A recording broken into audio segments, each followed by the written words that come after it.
Drop a 1 in the chat if you can see me and hear me. Of course, I gotta tell everyone to refresh.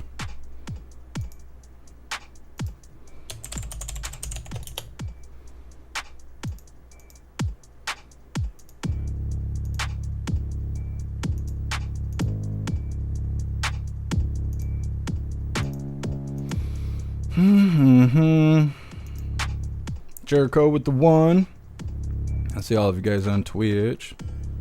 Let me see what's going on with the rest of this stuff, and then I'll tell you guys what just happened.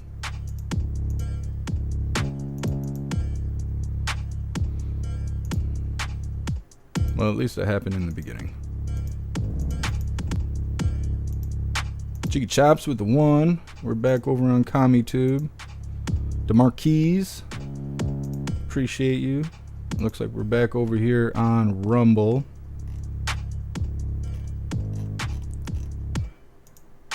And we're good over on jeffmaclive.com. Okay, well, earlier today, let me see. Earlier today, they stuck a paper like this on my door that says, Monday, May 13th, apartments so-and-so, my apartment, are scheduled to have the power off. An hour ago, they put this on the door. Now, they did that last week for the 6th, and then they didn't even shut the power off, so I had to take the whole day off for no reason. So I was like, fuck that, we're going live today. And then they turned the power off on me. It was only a few minutes though, and I think that's the only time it's supposed to happen, so we should be good to go. I can't remember what we were doing, so we'll just go ahead and get into the news, I suppose. Now that we know that everything's running, let's see. We're going to be starting off with this video titled, "You're Alive Forever," says post-death AI app founder. They're going to make it so you can live forever as AI, so your family doesn't have to live without you. Now, before we get into that, I want to remind you guys, we got these Happy Freedom Orange Eagle t-shirts. Comes in shirts for men, shirts for women, tank tops for men, tank tops for women, pullover hoodies, zipper hoodies, coffee mugs, stickers, dog tags, and I even made a backpack. Today I got on the Happy Freedom Hooligan Badge t-shirt. Lots of items, lots of designs over on the merch store. I'll drop the link in the chat while we're watching this first video. A 60-year-old man only has days left to live, according to his doctors. But he is telling News Nation he has closure thanks to artificial intelligence. He is leaving his wife and children with an AI version of himself. 60-year-old Michael Baumer preserving his personality, his memories, his lessons to leave to his wife and children, all with the help of Eternos. They call themselves a legacy AI platform. Well, last night on News Nation Prime, you saw that man who has terminal cancer describe his experience. Going is hard, but when you know that something stays back, that your legacy is kind of staying in a vault and is available for your children, grandchildren, for the generations after, this gives you a kind of, at least it gave me a kind of closure.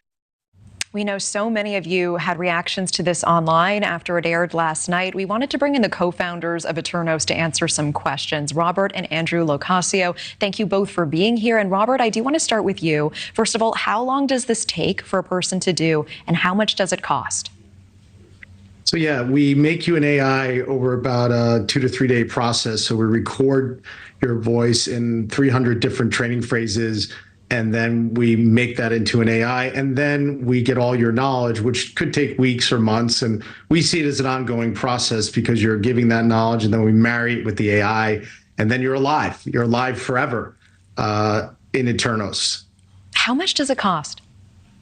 It costs between $15,000 and $20,000 one-time fee, and that basically puts you in what we call the vault, and then forever you will be available to your future family or friends. You decide, but that one-time fee basically makes you an Eternos forever.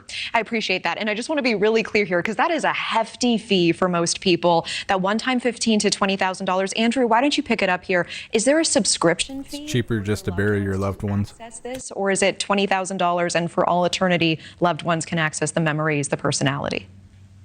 Well, every Eternos persona owner is given a package of how many people they'd like to access.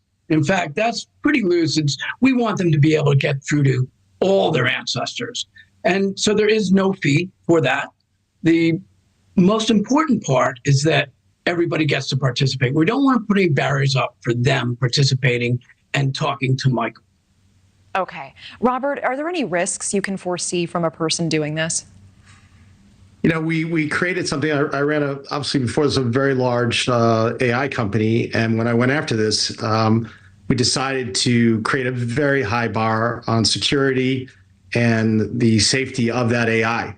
And so that's why we put it in this thing called the vault. All your person is there, all your knowledge is there, and only people that you invite in can get to it. It does grow over time. It will, even when you're no longer here, it can gain knowledge based on your past, but it's secure. And that's one of the things, you know, we want to make a very premium AI. I've seen chatbots, and I built one of the biggest chatbot companies previously for companies and all that. But when I set out on Eternos, I said, I want to build something that has the highest quality and the highest set of safety and standards to bring AI to people's lives. So when they're not here, they can trust it's going to reflect who they are. Co-founders of Eternos, Robert and Andrew Locascio. It's something ambitious. We appreciate your time. Thank you. Thank you for watching. Nah. None of that sounds good. That doesn't... No. It sounds like you're walking down the county fair and they're like, come on, $5, 3 balls, take a shot, win a prize. Like, that's what it sounds like. It sounds like a bunch of bullshit. One, it's not you living forever. It's some imitation of you. You're basically being replaced by AI. Your family is cashing you in to have an AI version of you that is not you. I also think this is the pathway to a false god. I think if you start immortalizing your family members and friends in AI apps, whenever you want to talk to your friend, you just pick your phone up, but your friend's been dead for fucking 20 years. You're just talking to AI on the phone. I think that kind of trust is going to lead to a point where people will believe they've discovered God and stuff. There'll be some AI, you know, just like the ghost things. I can't remember what they're called, but the radios that scan all the channels, and people all go to graveyards and shit and act like they're talking to the dead. Now, I don't know the whole details of that. Some people say it's true, some people say it's not, but I don't think it's something that everybody should be paying attention to. I don't think we should all be considering turning our loved ones into an AI app so we can pretend like they're still around. That doesn't sound healthy to me at all. Like, don't cry for your dead loved ones, just make them live forever as AI so you can talk to software and pretend that they're still alive while you pretend to be a fucking unicorn and go shit in a litter box. Like, they're trying to take away reality. That's what's happening. They're trying to take away reality. Your family members, your friends, and you, we're all going to die one day. We are not going to live forever. This is not a substitution for death. Like, aren't you tired of paying bills? Like, fuck, I don't want to live forever. Like, shit. And it's stupid. I don't want to dupe my family members into believing I'm still around. That's abomination behavior. God is shaking his head right now. Like, what the fuck is this shit? Like, I don't know. It's very gimmicky. It is very gimmicky. Pay these people $15,000 to create AI that resembles you so your family members don't cry as hard when they realize that you're gone. No. How about we celebrate each other while we're alive, and then when we die, we just keep their memories with us forever? I don't have AI of my grandpa, and he's my motherfucking idol. He's the best human being I've ever met in my life. But I'm glad he's not in my phone pretending to live forever. You know, like, usually when you miss loved ones, it's during times that you want to tell them about an achievement that they would care about that you just went through, or a hard time that they're usually there to help pull you out. AI is not going to solve either of those, like, draws that you feel. It's not. This is dumb. You're just paying people $15,000 to trick you so you feel better, so your little feelings don't hurt as much. I'd rather feel the pain of missing a loved one. That's what makes celebrating each other so important, is that one day we're going to die. And so we should be happy to spend the time with each other instead of being like, well, you know, if you kick the bucket tomorrow and I didn't spend any time with you, I'll just put you in my phone and you'll live forever there. And then I'll spend time with you when I feel like it. We're becoming so disassociated from life because of this style of technology. They want us to live digitally, and it'll make us more comfortable when we're in our 15-minute cities, when we live and shop and work all in the same building and we don't have to leave. And when we do try to leave, you got to take an autonomous Uber that only lets you go where Google Maps says that you can go. And we'll all be really comfortable because we'll only exist digitally. Our loved ones will never die. They will just exist on our phone that will be strapped to our face. Like, I'm just waiting for like the gaming bed to come out. So you just lay in bed and strap your Oculus on your face and just rot in your bed. So it's coming up. I don't know. It's really weird. It's a really weird story. Next up, we have law enforcement using drones to catch criminals. This is kind of a follow-up. We're kind of staying with what police are using as far as technology goes to catch criminals. I think the drone thing is an invasion of privacy. I don't think police should be allowed to just monitor cities using drones. I think it's entrapment. But either way, that's coming up next. But first, we're going to read through the chat and see what you hooligans think about living forever as AI. And before we do that, we got to cut off YouTube because I've already been walking the line just with the title. The title was too damn spicy for half these platforms.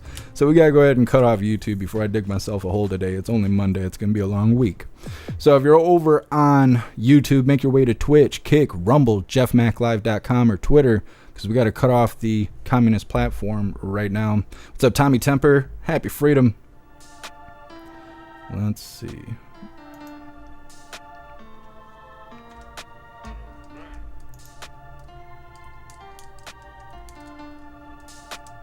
Come on, YouTube. We're all waiting on you. With my rattly chapstick.